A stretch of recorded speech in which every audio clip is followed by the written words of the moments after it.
Welcome to silver spoon heroes kitchen. આજે આપણે મસ્ત હોમ સ્ટાઇલ પાઉંભાજી બનાવીશું અને તેને આપણે મસ્ત સર્વ કર્યું છે। તો ચાલો મિત્રો, મોડું કર્યા વગર મસ્ત ટેસ્ટી હોમ સ્ટાઇલ પાઉંભાજી બનાવવાનું શરૂ કરીએ।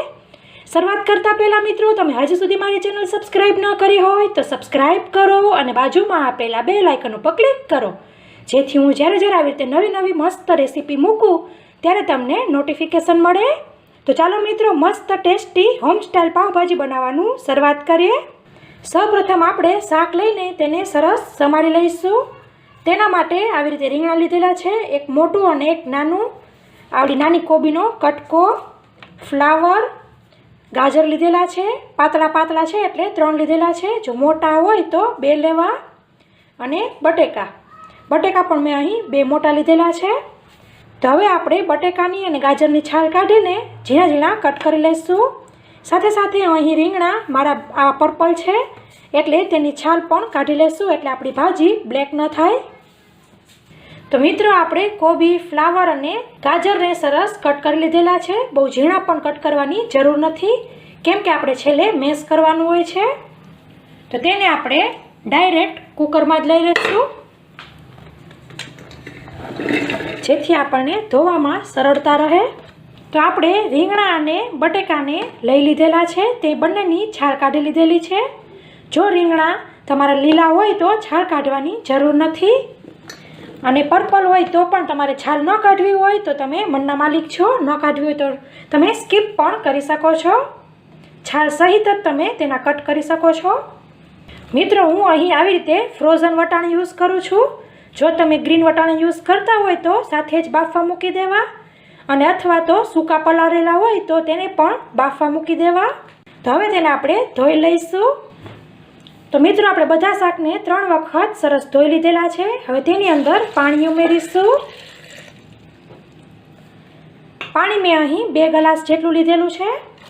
તમે તમારા કુકર પ્રમાણે અને શાકની ક્વોન્ટિટી પ્રમાણે પાણી ઉમેરી શકો છો। હવે આપણે કુકરને બંધ કરી સરસ 3 સીટી કરી લઈશું। મિત્રો, આપણું શાક પ્રેશર કૂક થાય ત્યાં સુધીમાં આપણે વઘાર માટે ડુંગળી અને ટમેટાં સમારી લઈશું। મેં અહીં મીડિયમ 6 ડુંગળી લીધેલી છે અને મોટા એવા 5 ટમેટાં લીધેલા છે। હું અહીં અત્યારે તેને ઝીણું સમારી રહી છું, પણ તમારી પાસે ટાઈમ ન હોય તો મોટું સમારી તેની પેસ્ટ અલગથી બંને કરી શકો છો। તો મિત્રો, આપણે મસ્ત ઝીણી ડુંગળી અને ટમેટાં સમારી લીધેલા છે। મેં પહેલાં કીધેલું તેમ તમે બંનેની પેસ્ટ પણ કરી શકો છો। તો મિત્રો, આપણે સાથે વઘારમાં જે વાટેલો મસાલો ઉમેરવો છે તે પણ રેડી કરી લઈશું। તેના માટે એક ડાળખી લીમડાના પાન, 18 જેટલું લસણની કળી લીધેલી છે। કળી મારી આવી રીતે મોટી છે, જો તમારી પાસે નાની હોય તો તે પ્રમાણે વધારે લેવું। 15 જેટલા મરી છે, 5 નંગ લવિંગ, 1 બાદિયા, તજનો ટુકડો, 1 ઇંચ જેટલા આદુને નાના ટુકડા કરી લીધેલા છે, અને 3 આવા તીખા મરચાં લીધા છે। અને અલગથી આપણે 1 ડાળખી અને લાલ સૂકા મરચાંને પછીથી એડ કરીશું ડાયરેક્ટ તેલમાં, પણ આપણે આ મસાલાને આપણે હવે મિક્સર જારની અંદર લઈ લેવાનો છે। તેના માટે મરચાં આવી રીતે મોટા કટ કરી લેવા। જો તમારે ઓછી તીખી કરવી હોય તો તમે મરચાંની ક્વોન્ટિટી ઓછી કરી શકો છો। તો હવે આપણે બધા મસાલાને મિક્સર જારના ખાનામાં લઈ લઈશું। તમારે તેને ખાંડણીમાં વાટવા હોય તો ખાંડણીમાં પણ વાટી શકો છો।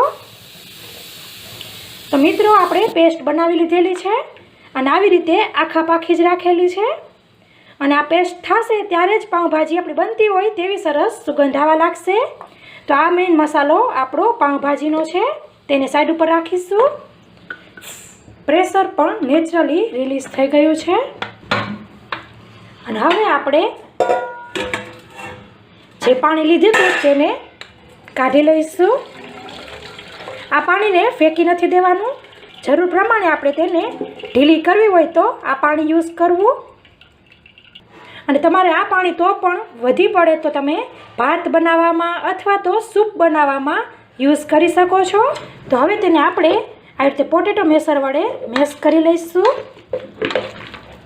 મિત્રો, તમે આની અંદર કોઈ પણ શાકની ક્વોન્ટિટી વધઘટ કરી શકો છો, અથવા તો અવોઇડ કરી શકો છો। સાથે સાથે આપણે તેની અંદર પોણા કપ જેટલા અથવા તો જરૂર મુજબ વટાણા ઉમેરી દઈશું। મેં અહીં પહેલાં કીધેલું તેમ ફ્રોઝન છે એટલે તેને કૂક કરવાની જરૂર નથી અને તેને મેશ નથી કરતી, થોડાક આવી રીતે આખા જ પાખા રાખું છું। પછી આવી રીતે મોટું તપેલું અથવા તો કડાઈ લઈ તેની અંદર તેલ ઉમેરીશું। હું અહીં પોણો કપ તેલ લઉં છું। તમે તમારા ઘર મુજબ એટલે કે ઘરમાં વપરાતું હોય એટલું તેલ લઈ શકો છો વધઘટ। તો મિત્રો આપણું તેલ સરસ ગરમ થઈ ગયું છે। તેની અંદર 1 ટીસ્પૂન રાઈ ઉમેરીશું। રાઈ આવી રીતે બધી ફૂટી જાય એટલે 1 ટીસ્પૂન જીરું ઉમેરવું, ચપટી જેટલી હિંગ અને આપણે 1 ડાળખી લીમડાના પાન રાખેલા હતા તે ઉમેરીશું અને લાલ સૂકા મરચાં।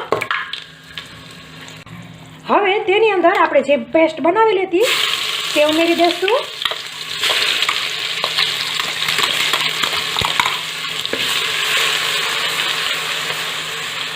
ગેસની ફ્લેમ એકદમ સ્લો રાખવાની છે।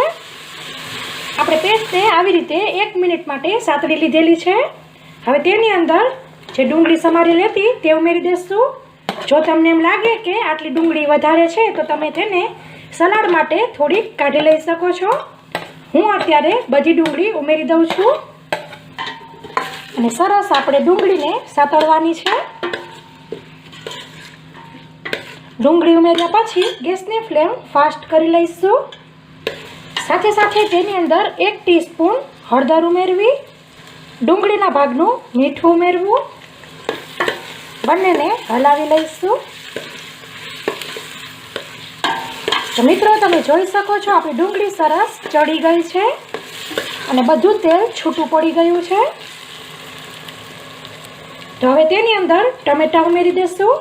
ટમેટામાં પણ સેમ તમારે થોડાક વધારે લાગતા હોય તો તમે તેમાંથી થોડાક કાઢી લઈ શકો છો। હું અત્યારે બધા ઉમેરી દઉં છું। હવે ટમેટાં પણ સરસ ચડી જાય ત્યાં સુધી આપણે સાતળવાનું છે। સહેજ પણ ઉતાવળ નથી કરવાની, નહીંતર પાવભાજીનો સ્વાદ મજા નહીં આવે ટમેટાં જો કાચા હશે તો। ટમેટાને મિક્સ કરી મીડિયમ ફ્લેમ કરી લેવી અને આપણે ઢાંકી દઈશું જેથી આપણા ટમેટાં જલ્દી કૂક થઈ જાય। વચ્ચે વચ્ચે હલાવતા રહેવાનું છે। તો મિત્રો તમે જોઈ શકો છો આપણા ટમેટાં સરસ ચડી ગયા છે। એને આપણે આવી રીતે મેસર વડે સહેજ મેશ કરી લઈશું। સરસ મેશ પણ થઈ ગયા છે। હવે તેની અંદર સંભાળીને આપણે જે મેશ કરેલો શાકભાજીનો માવો છે તે ઉમેરી દઈશું। સાથે સાથે આપણે જે સ્ટોકવાળું પાણી હતું તેને પણ મસાલાવાળામાં લઈને બધો મસાલો ચોટેલો લઈ લઈશું।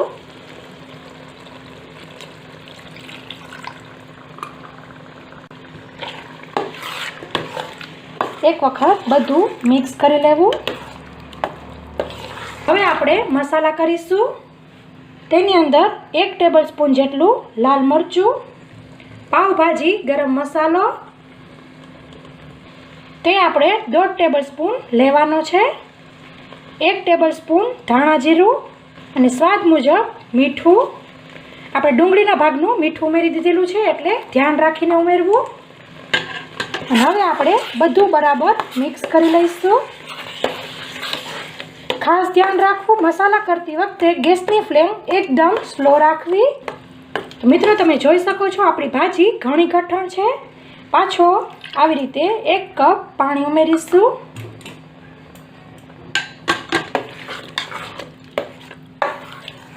સરસ મિક્સ કરી લેવું।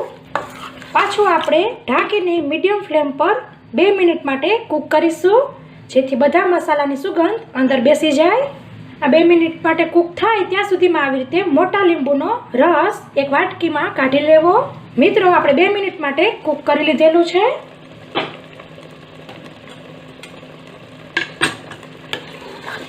હલાવી લઈશું। તો આપણી પાવભાજી સરસ રેડી છે। ગેસની ફ્લેમ બંધ કરી લેવી અને છેલ્લે લીંબુનો રસ ઉમેરી દેવો. લીંબુનો રસ તમે સ્વાદ મુજબ થોડો વધઘટ કરી શકો છો. અને સાથે સાથે થોડીક કોથમીર પણ ભભરાવી દેવી. બધું મિક્સ કરી લેશું. અને હવે આપણે તેની ઉપર આવી રીતે અડધી ટેબલ સ્પૂન પાઉંભાજીનો મસાલો ઉમેરીશું. પછી આવી રીતે એક વઘાર્યું લેવું અને તેની અંદર આપણે 1/4 કપ તેલ લઈશું. તેલને આપણે સરસ ગરમ કરી લઈશું. હંમેશા આપણે પાવભાજી બનાવીએ ત્યારે ગમે તેટલું તેલ લઈએ પણ તેલ છેલ્લે દેખાતું નથી. તે દેખાવા માટે અને સરસ લાગે તેના માટે આપણે આવી રીતે ઉપરથી એક તડકો કરીશું. આ તડકો કરવો તે બિલકુલ ઓપ્શનલ છે, તમે સ્કીપ પણ કરી શકો છો. તમે પાઉંભાજીના મસાલાની બદલે કાશ્મીરી લાલ મરચું પણ લઈ શકો છો. તો મિત્રો આપણું તેલ સરસ ગરમ થઈ ગયું છે. મસાલા ઉપર રેડી દઈશું અને તરત જ આપણે હલાવી લઈશું. તમે જોઈ શકો છો સરસ ગ્લોવાળી આપણી પાઉંભાજી થઈ ગઈ છે, એટલે કે તેલ દેખાવા લાગ્યું છે. તો મિત્રો તૈયાર છે આપણી મસ્ત હોમ સ્ટાઇલ પાઉંભાજી. તેને આપણે હવે સર્વ કરી લઈએ. તો મિત્રો આપણે ગરમા ગરમ ભાજીને સર્વ કરી લીધેલી છે. ઉપરથી બટર અને કોથમીરથી ગાર્નિશ કર્યું છે. સાથે સાથે સલાડ, મસાલા છાશ, પાપડ અને પાઉં લીધેલા છે. તો મિત્રો તમને મારી આ હોમ સ્ટાઇલ પાઉંભાજી પસંદ આવી હોય તો લાઈક કરો અને તમારા ફ્રેન્ડ ઓર ફેમિલી સર્કલમાં શેર કરો, જેથી તે લોકો પણ આવી મસ્ત ઘરે પાઉંભાજી બનાવી શકે.